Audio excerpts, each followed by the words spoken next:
আসসালামু আলাইকুম, আশা করি সবাই অনেক ভালো আছেন। তো আজকে একটুখানি কথা বলতে চাই আয়নাঘর নিয়ে। গতকাল প্রধান উপদেষ্টা সহ অনেক সাংবাদিক, অনেক উপদেষ্টা সবাই তারা আয়নাঘরে পরিদর্শনে গেছেন এবং আমরা তার বিভিন্ন পিকচার ভিডিও আমরা সোশ্যাল মিডিয়ার মাধ্যমে দেখতে পারছি, ঠিক আছে।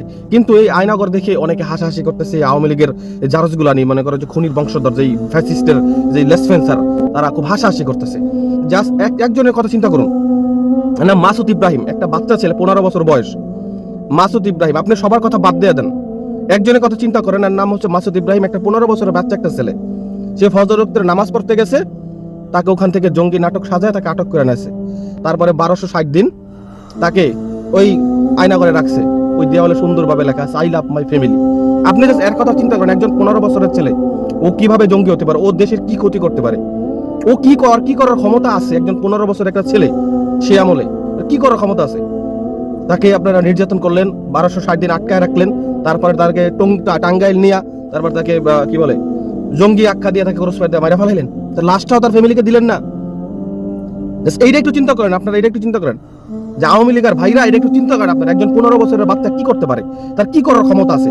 কিন্তু তাকে সে মাদ্রাসার ছাত্র, সেই জন্য তাকে ওইভাবে জঙ্গি নাটক সাজায় তাকে ধরে নিয়ে গেছে, 1260 দিন তাকে আয়নাঘরে রাখছে, তারপর তাকে টাঙ্গাইল নিয়ে ক্রস ফায়ার দিয়ে মারা ফেলাইছে। আপনাদের বিবেকটা দিয়ে একটু খোলেন রে ভাই, বিবেকটা খোলেন। আপনাকে বিবেক পৈত্যা দুর্গন্ধ চড়তেছে, আওয়ামী লীগের বিবেক পৈত্যা দুর্গন্ধ চড়তেছে, এরকম একটা অবস্থা। এত কিছু চোখের সামনে, এত প্রমাণ দেখার পরও আপনারা আপনাদের বিবেক একটু মনে করো দরদ আসে না, একটু যে খারাপ লাগে না? যদি আপনি ওখানে চিন্তা করেন, আপনার ভাইকে চিন্তা করেন, ওখানে যে 11 বছরের একটা মেয়ে, তার মাকে সহ আর কি যে আয়না করে বন্দি রাখা হয়েছিল, এখন পর্যন্ত তার মাকে খুঁজে পায় না। ওই 11 বছরের মেয়েটার কি দোষ ছিল? ওই 11 বছর মেয়েটার কি দোষ ছিল বলেন? ওই 11 বছর মেয়েটা, আপনার বোনকে ওখানে কল্পনা করুন, আপনি ওখানে কল্পনা করে তারপর ভাবুন আসলে কি হয়েছে। একটা দুধের শিশু, যে দুধ খায়, তার মাকে আটকায় রাখছে, এই দুধের শিশুকে মনে করে দুধ দেয় না, এই যাতে দুধ না খাইতে পারে, যে কান্নাকাটি করে চিল্লাচিল্লি করতেছে বাচ্চাটায়, তারপরও তাকে দুধ খাওয়ানোর জন্য অনুমতি দেয় না। এই সরকার, ওই জালেম সরকার ছিল ওই শেখ হাসিনা। তারা কতটা আয়ামে জাহিলিয়াত ফেল করে ফেলাইছে। ওরা তো আয়ামে জাহিলিয়াত ফেল করে আওয়ামী জাহিলিয়াতে চলে গেছিল। এতটা অসভ্য ইতর স্টুপিডের দল ছিল এটা। তারপরও কি আপনাদের বিবেক একটু লাগে না, একটু যে অনুভব করেন না যে আসলে ওরা খারাপ ছিল? একটা বার ভাবার কোনো চিন্তা নাই যারা আসলে ওরা খারাপ ছিল? হ্যাঁ।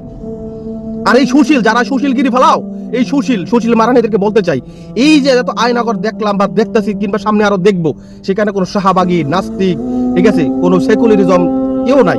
ওখানে সবাই ছিল তৌহিদি জনতা। দেয়ালে সুন্দরভাবে লেখা ছিল লা ইলাহা ইল্লা আনতা সুবহানাকা ইন্নী কুনতু মিনাজ জালিমিন, আই লাভ মাই ফ্যামিলি, লা ইলাহা ইল্লাল্লাহ। ওখানে ছিল আল্লাহ, ওখানে সব তৌহিদি জনতা ছিল। সুতরাং সুশীল মারাইবেন না, ঠিক আছে, সুশীল মারাইবেন না। সুশীল মারানোর দরকার নাই। এত সুশীল কি করবেন?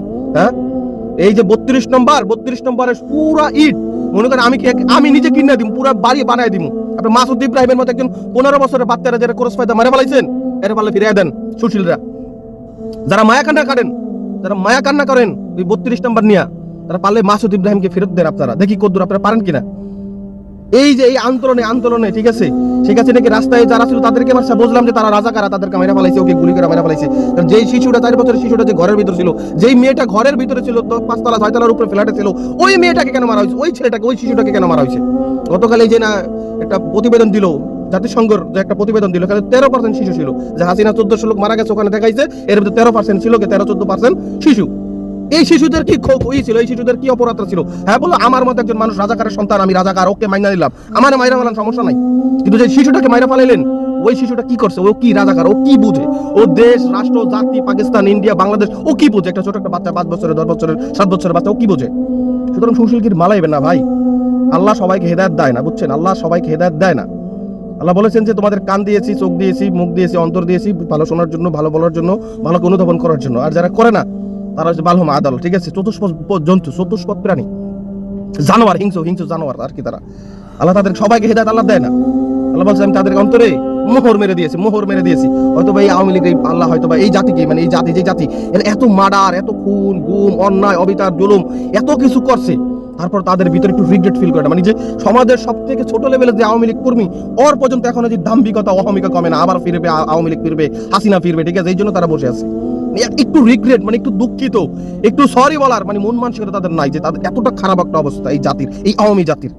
সুতরাং এই বাংলাদেশে হয়তো আওয়ামী লীগ থাকবে, নয় আমরা থাকবো, ঠিক আছে। কারণ আওয়ামী লীগের জায়গায় বাংলাদেশে হতে পারে না। এইরকম কোনি, এইরকম একটা ফ্যাসিস্ট দলের জায়গা বাংলাদেশ হতে পারে না।